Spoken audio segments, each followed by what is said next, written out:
Well, welcome to Tim's Take, and today we have a very special guest, Dr. Rob Myers. Rob and I have worked together for quite some time, and Rob has some very, very interesting and exciting news to tell us about the new projects that he has started going on, and he started a new center here at the University of Missouri, the Center of Regenerative Agriculture. And welcome, Rob. Great to be with you, Tim. Well, Rob, tell us a little bit about yourself first. You're from Iowa, aren't you? The other I state to the right, Illinois. See, I was close. But yes, Central Illinois, grew up on a corn and soybean farm there, and we actually used cover crops when I was growing up. So that was how I first learned about them from my dad. He would often point out where we'd had some sweet yellow clover that had been grown into wheat and say, well, look how the corn looks better over where that cover crop was. So I learned about cover crops when I was young, and grew up on the farm there, and then went to school in Illinois and Minnesota both before eventually finding my way to Missouri about 30 years ago. Wow. Did you ever realize when your dad was pointing those out that would become a focus of your life? I certainly didn't anticipate it, but I've told people the story as a boy that the cover crops were a big area that I played, because when you're on a corn and soybean farm, there's only so many interesting areas to go hang out in terms of wildlife, and the cover crop field was where there were rabbits and hawks and foxes and quail, and so I tended to go out and hang out in there, and that kind of taught me that biodiversity plays an important role. It's those observations that we have that later on we can rely back on and pull back on that information. And I still do that every day. You think, as a boy, I saw this and now I know why. Right. All right. Well, now you formed a center, and there's not a lot of centers at the University of Missouri. Well, yes, we have the Center for Regenerative Agriculture. We started about 2.5 years ago. And for those that are not as involved with the university, what a center really means is a place to bring together a focused effort on a topic of importance today, where we can kind of integrate research, education, and extension efforts, involve faculty from a variety of backgrounds, and most importantly, just be working to serve farmers and work with a variety of partners across the state and region. All right. So what's regenerative agriculture mean? What's that really mean? Well, the first thing I'd say is there is no single definition of regenerative agriculture. There's no government definition. The way we look at it in the Center for Regenerative Agriculture is more as a set of outcomes that we're trying to achieve. So first and foremost, we're trying to improve soil health. That's a huge goal with regenerative agriculture. Another is we're trying to get a little more diversity in our cropping systems, whether that's through cover crops, buffer strips, having a third crop in the rotation, maybe adding a small grain to corn and soybeans, or another crop, sorghum, whatever it may be. An interesting one is the integration of livestock with crops, and there's been more farmers interested in doing this, both because of some economic benefits, but also because of the soil health impact. So most commonly that's taking the form of grazing cover crops in our row crop fields, but we're also seeing farmers try new things with their pasture systems, putting in native forage species that they can get some more productivity, especially in the summer months, and just doing different approaches to kind of integrate the livestock and cropping system together. And we were probably there 75, 80 years ago, but we went away from that, didn't we? Yes, in the sense that we had more diversified cropping systems. I was just talking to my mom recently about this, how the farm that she grew up on, my grandparents' generation, both sets of my grandparents were farmers, and that they raised so many more things. Of course, they had not only corn and soybeans, they had small grains, they had forages, they had large vegetable patches and orchards. So their farms were more diversified. They were producing more food for themselves, and the livestock was a big part of it. They didn't necessarily have huge numbers of livestock, but both sets of grandparents had at least a few beef cows, a milking cow, some hogs, some chickens. So, it was much more diversified farming operations back in that day. We, of course, went away from that because of some of the efficiencies of more focused operations. You can't deny that. But at the same time, it had an impact on our soils over time to make that change. And so now we're trying to, in the 21st century, try to recapture that diversity, but also be sustainable economically and environmentally. Yeah, and put a modern spin on it. What does current technology allow us to do that we couldn't do before? Sometimes people say, well, cover crops, that's just an old practice. And it was used more in the past, and it's really getting used more today than it ever was before, I think, from what we know. But things have changed. We have new species of cover crops we're using, new technologies for using them in no-till systems, whereas they would have, like when I was young in the 1960s, we used the moldboard plow to terminate the cover crop. We wouldn't recommend that today. And we see new technologies in terms of how we're managing our nutrients and, of course, herbicides to not only terminate the cover crops but manage the weeds in the system. So there's just a lot of things that have changed with these management approaches. But the thing that's exciting to me is to see so many farmers figuring out what can I do to improve my soil health, to improve the resiliency of my farming operation to weather challenges. And that's what we're all about with the center, is that resiliency focus. Yeah, because you mentioned our weather challenges. That's changing always, and being resilient is really what we want to look at from year to year too. And yeah, 2012, you well remember, we had gosh. a major drought across much of the Midwest and Southwest, and that was a first time we got some good data showing that practices like cover crops were really helping with that drought year. In 2019, we had the opposite. We had a very wet spring across much of the Corn Belt. There were 19 million acres that could not be planted at all that year. And we just recently published a report looking at thousands of fields in states like Missouri, Iowa, Illinois, Indiana, also Minnesota, South Dakota. And looking at those thousands of fields, we found that cover crops and no-till not only allowed farmers to plant earlier, but they also reduced the amount of insurance claims. And so that's just a strong example of how the resiliency we can get from some of these practices can play major dividends. You mentioned no-till, and early in our career, that was just coming out, pushing farmers, getting farmers to push to plant no-till, and that helped a lot. But the cover crops take it to the next level, don't they? Yeah, I had an interesting conversation with a farmer recently who's been doing no-till for 20 years, and he kind of surprised me because he said, well, do I really need cover crops because I've been doing this no-till for so long? I think in his mind, he felt he was addressing erosion. He didn't have particularly hilly fields, from what I understood, and I've had that question come up a time or two before, but what we've learned is so much more about the biology of the soil, as you know. So the no-till is great for helping reduce erosion, providing some of the benefits of the cover on the soil, certainly reduces the loss of organic matter that occurs when we till excessively, but it doesn't really help us go the other direction, which is to start building organic matter and improving the health of the soil. And that's where the cover crops come in, by providing that living root, as you know, that can stimulate the microbial system, feed those soil microbes in terms of the exudates from the roots, and really make a difference for soil health, building organic matter over time. 30 plus years ago, when I first started dabbling with cover crops, we were looking more as a nitrogen source. Growing hairy vetch or crimson clover to contribute to the corn or grain sorghum.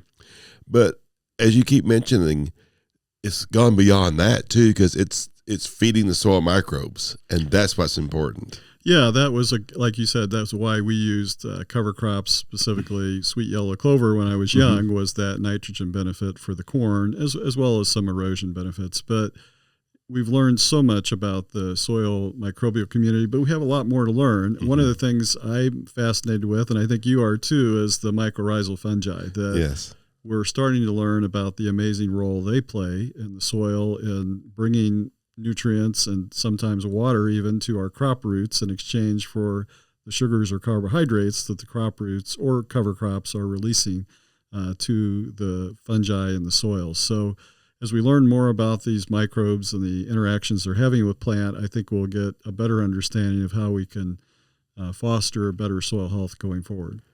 And when we incorporate livestock, whether it's the manures or just the grazing, the perennial crops, the rotations, the length of rotations, all that plays into this also, doesn't it?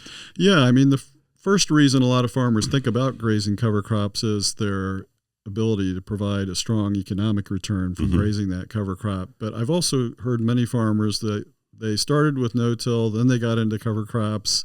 Maybe they added an additional crop to their rotation, and as they're thinking about how they can improve their soil health further, they start hearing about there's a real benefit to that grazing animal. And one way I describe it is if we think about our prairies or even our forested soils, the microbial communities in those evolved with grazing animals. The easiest one to picture is the buffalo on the prairie. And when we remove that grazing animal, the manure, urine, and saliva, we're not getting what those microbes were used to having over tens of thousands of years of evolution. So we're seeing very interesting results where the grazing animal seems to stimulate not only the soil health in general, but help build organic matter faster. So I think more research on this will be good, but we've seen enough to know that it's a good practice to use where viable. That's fascinating. That we need to stop and look back, and we can see what it was pre-settlement days and how that worked, and maybe try to recapture some of that in a modern economic times. Yeah, certainly our soils had living roots year-round, again, whether it was a prairie or forest. And so this system that, we went to where we have the soil bare for 7 or 8 months of the year, the soil microbial community didn't evolve for that system. And so a lot of those microbes are going to die or go dormant. And that's why soil health declines when we're not using living roots year-round. Talk things that people tell you and they just ring in your ears later on. My mother-in-law had the same garden for 56 years. And she made a comment one day. She said, "My first garden was my best." And I thought about that after we started learning about soil health. And I thought about this.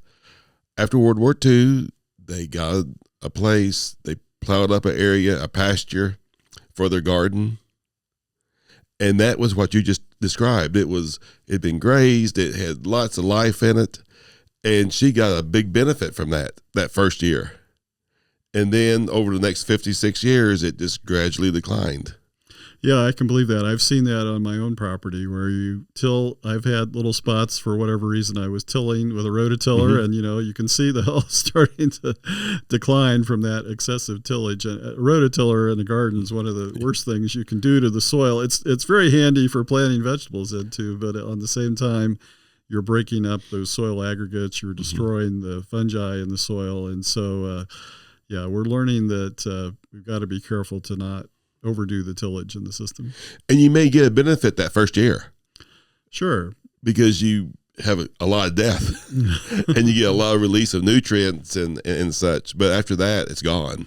Yeah, it was interesting. Later this year, I've got an interesting opportunity to go study what George Washington and Thomas Jefferson did in their farming systems. I have a fellowship this fall to go out and spend some time on their farmland and study what they did. And they were both of the mindset that you needed to stay in place and improve the soil with clovers and cover crops and animal manures, whereas their contemporary farmers, we're talking late 1700s, early 1800s, their approach was to farm for 5, 10, 15 years and then move further west because they degraded the soil.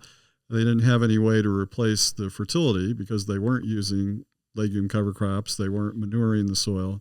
And so Jefferson and Washington were kind of ahead of their time in thinking about these ways to maintain and rebuild soil health. I think what's surprising is it wasn't until maybe Sanborn Field demonstrated this, that manure was a valuable asset. They didn't put the manures back on the soil. The general farming methods. It was known, going back to Roman times, that manuring the soil was good, but you're exactly right. It wasn't a common practice. Yeah. Probably in part because of the labor. They didn't have the manure spreaders that we Sure. have today. But, if you think about it, in a lot of the 1800s, the livestock were turned loose in the woods. They didn't have a way to gather the manure. And you're exactly right that there wasn't much focus on it. Yeah, I think what I've seen in the last 20 years, where poultry manure went from being they just trying to get rid of it till they realized what it was worth, and now they charge. Yes, it's some people call it that fertilizer gold when you can have that manure. That's right. That's right.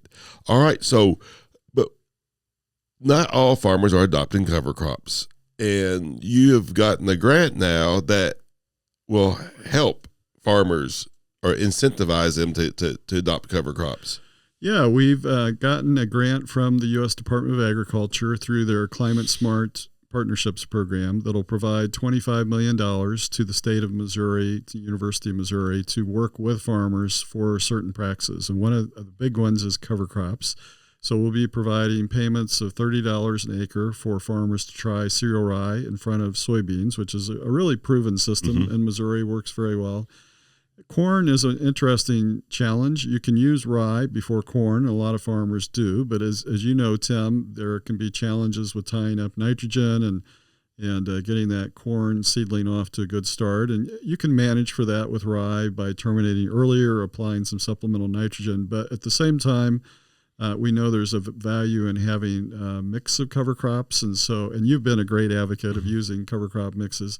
So we are going to be providing a $40 per acre payment to farmers that use a mix of cover crops that include a legume before corn. And we'll be providing those two incentives. A couple new things we'll do, because that's similar to some existing programs. We'll also be providing extra payment for farmers who keep their cover crop growing longer, what we call planting green, where you get more benefit from that cover crop, both for weed control and for extra organic matter by getting extra biomass. So there'll be an extra payment to do that, and we'll have a payment for cover crop grazing like we were just talking about. So those are key practices, but we're also going to be providing support for regenerative grazing systems, including planting native forages. We'll be providing some incentives to try the 4R nutrient management approach of trying to be efficient with our fertilizer, manure use. And then for smaller farmers, we've got a little more diversified option for them to get payments. So that'll all be happening through the Missouri Climate Smart Project, which we have some information on our website about that.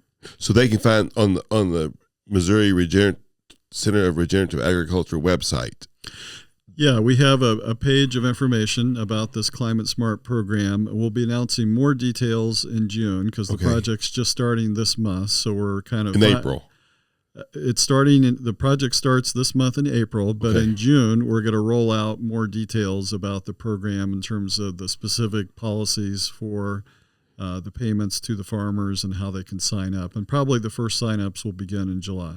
Okay, so for the fall of 2023, they'll be able to sign up in July and August to get cover crop payments this fall. Well, good. And $30 to $40 that would cover your cover crop expense, your seed expense. Yeah, the cost of seed can vary tremendously depending on seeding rate and which cover crop species you're working with. Cereal rye, a lot of farmers are paying $10 to $15 an acre for cereal rye seed. They might pay a little less for some of the brassicas like radishes.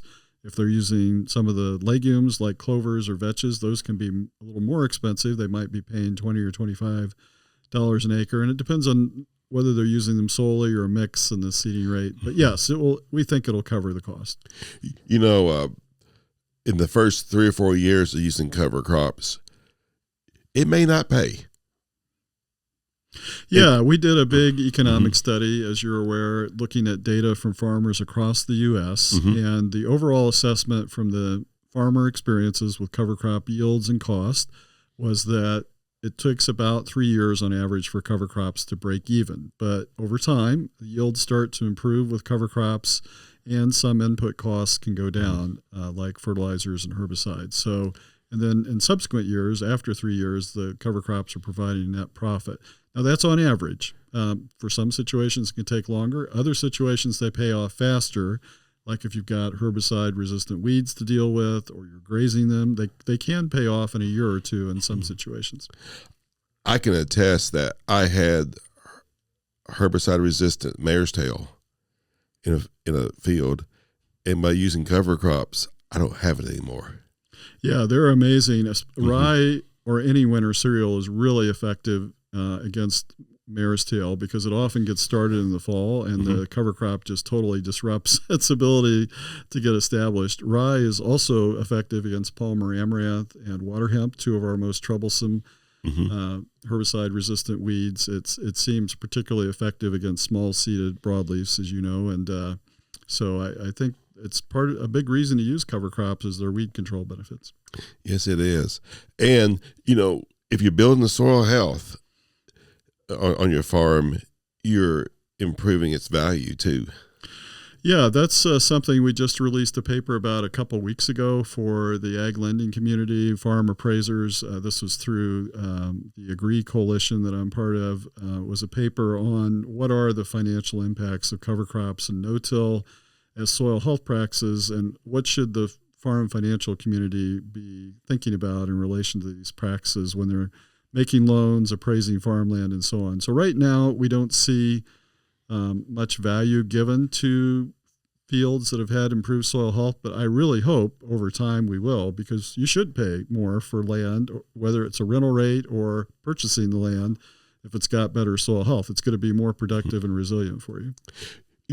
Back in November, I was at our annual American Society of Agronomy meetings in Baltimore, and we went on a cover crop tour of the Chesapeake Bay area in Maryland, and everywhere you looked, you saw cover crops.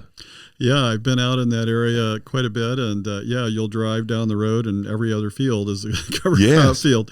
But, pleasantly, I've been driving around Missouri a lot the last 2 or 3 weeks, from Kansas City to St. Louis through northern Missouri, a couple routes, and I don't think I've ever seen more cover crops in Missouri than I've seen this spring, and that is kind of what we expected, that the acreage keeps growing. We think over 1 million acres of cover crops in Missouri today, and I don't see any reason we can't double that number in the coming years. Sure.